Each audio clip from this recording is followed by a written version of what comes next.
Hello everyone. So we are solving the back exercise of the chapter alcohols, phenols and ethers. And today we will discuss question number 31. So the question says, write equations of the following reactions.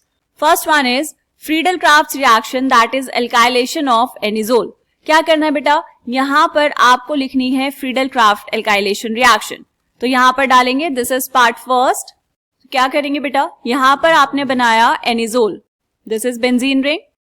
Benzene ring के ऊपर यहाँ पर है OCH3, ये है आपके पास anisole. किसके साथ रिएक्शन करवाई बेटा, CH3Cl के साथ. किसकी प्रेजेंस में, यहाँ पर आपको लेना होगा एनहाइड्रस AlCl3. ठीक है, दिस इज द कैटलिस्ट.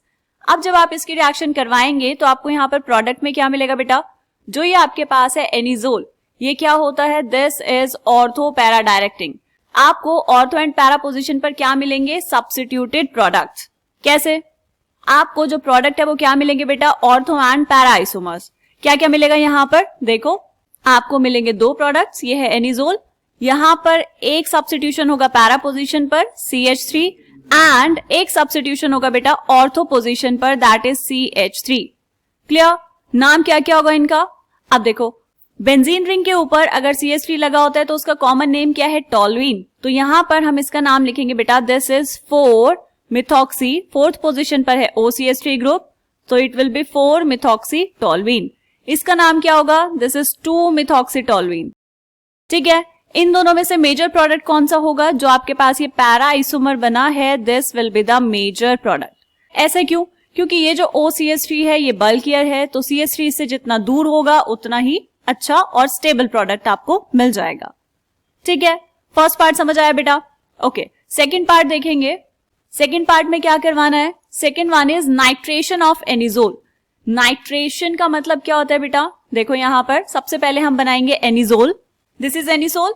इसकी रिएक्शन किसके साथ करवानी है, आपको करवाना है इसका नाइट्रेशन. तो नाइट्रेटिंग रिएजेंट क्या होते हैं बेटा, concentrated H2SO4 and concentrated HNO3. ठीक, यहां पर भी क्या होगा, आपको मिल जाएंगे दो प्रोडक्ट्स. कौन कौन से, देखो ये था आपके पास एनिसोल, इसमें एक ऑर्थो पोजीशन पर आएगा NO2 एंड एक आएगा पैरा पोजीशन पर, दैट इज NO2. ये जो आपके पास OCH3 ग्रुप है बेटा, ये कैसा होता है, this is activating group, benzene activating group. Activating group का मतलब क्या है, ये बेंजीन रिंग को एक्टिवेट कर देता है towards electrophilic substitution reaction. And जो इलेक्ट्रॉन डेंसिटी है वो कहाँ इंक्रीज होती है, सबसे ज्यादा ऑर्थो पोजीशन पर एंड पैरा पोजीशन पर, इसीलिए इलेक्ट्रोफाइल वहीं पर आकर अटैक करता है. ठीक है, अगर आपको इसको और डिटेल में जानना है कि ऐसा क्यों होता है, तो आप जाकर चेक कर सकते हैं क्वेश्चन नंबर 29. क्वेश्चन नंबर 29 में हमने बात की है इसके एक्टिवेटिंग नेचर की and ortho and para isomers बनने की. क्लियर इतनी चीज. तो यहां पर ये आपने क्या किया बेटा, नाइट्रेशन ऑफ एनिजोल. अब सबका नाम लिखेंगे, दिस इज एनिसोल. आपको दो प्रोडक्ट मिले हैं, कौन कौन से बेटा, एक ऑर्थो एंड एक पैरा. तो this will B ortho nitro anisole and this is para nitro anisole. Para position पर है nitro group, that is NO2. ठीक, इन दोनों में मेजर प्रोडक्ट कौन सा होगा बेटा, यहां पर भी मेजर प्रोडक्ट होगा पैरा वाला. 80% of the times para position वाले जो आइसोमर्स होते हैं वो स्टेबल होते हैं. बस आपको ये चेक करना है कि जो ऑर्थो पर है वो हाइड्रोजन बॉन्डिंग तो नहीं कर रहा है किसी के साथ. क्लियर. तो ऐसे आप प्रोडक्ट्स की स्टेबिलिटी को बता सकते हैं. ठीक है, थर्ड पार्ट देखें. थर्ड पार्ट देखो बेटा, थर्ड पार्ट में क्या पूछा है आपसे, bromination of anisole in ethanoic acid medium. आपको क्या करवाना है, एनिसोल का ब्रोमिनेशन. तो बनाओ यहां पर, दिस इज एनिसोल, इसका क्या करवाया, ब्रोमिनेशन. अब देखो बेटा, रिएजेंट को यहां पर आप बहुत ध्यान से देखेंगे. आपको दिया है Br2, ब्रोमिनेशन करवानी है तो Br2 तो लेना पड़ेगा in ethanoic acid medium. Ethanoic acid का मतलब क्या हुआ बेटा, CH3COOH. अब यहां से प्रोडक्ट में क्या मिलेगा आपको, same ortho and para substituted product मिल जाएंगे. और यहां पर ये जो रिएक्शन है बेटा, this is the halogenation reaction of anisole. This is anisole, ये है हेलोजिनेशन रिएक्शन. तो प्रोडक्ट लिखो यहां पर, पैरा पोजीशन पर आएगा Br एंड ऑर्थो पोजीशन पर भी आएगा Br.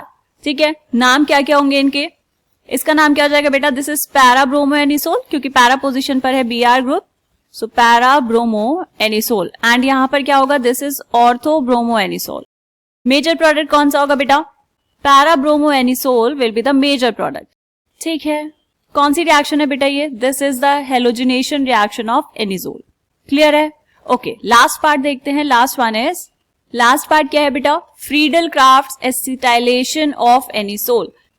यहां पर आपको क्या करवाना है बेटा? एनिसोल का एसिटाइलेशन. फर्स्ट पार्ट में हमने क्या किया था?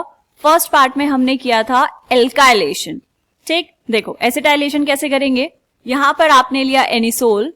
अब इसकी रिएक्शन किसके साथ करवाएंगे बेटा? इथेनॉइल क्लोराइड के साथ. इथेनॉइल क्लोराइड का मतलब क्या हुआ? CH3, ये कार्बन डबल बॉन्ड ऑक्सीजन और यहां पर Cl. This is acetyl chloride. ठीक है, प्रोडक्ट क्या मिलेगा? यहां पर उससे पहले आपको लिखना होगा reagent, that is anhydrous AlCl3. ये कैटलिस्ट की तरह काम करेगा. और प्रोडक्ट में क्या मिलेगा बेटा? सेम वही, ऑर्थो पैरा डायरेक्टिंग होते हैं.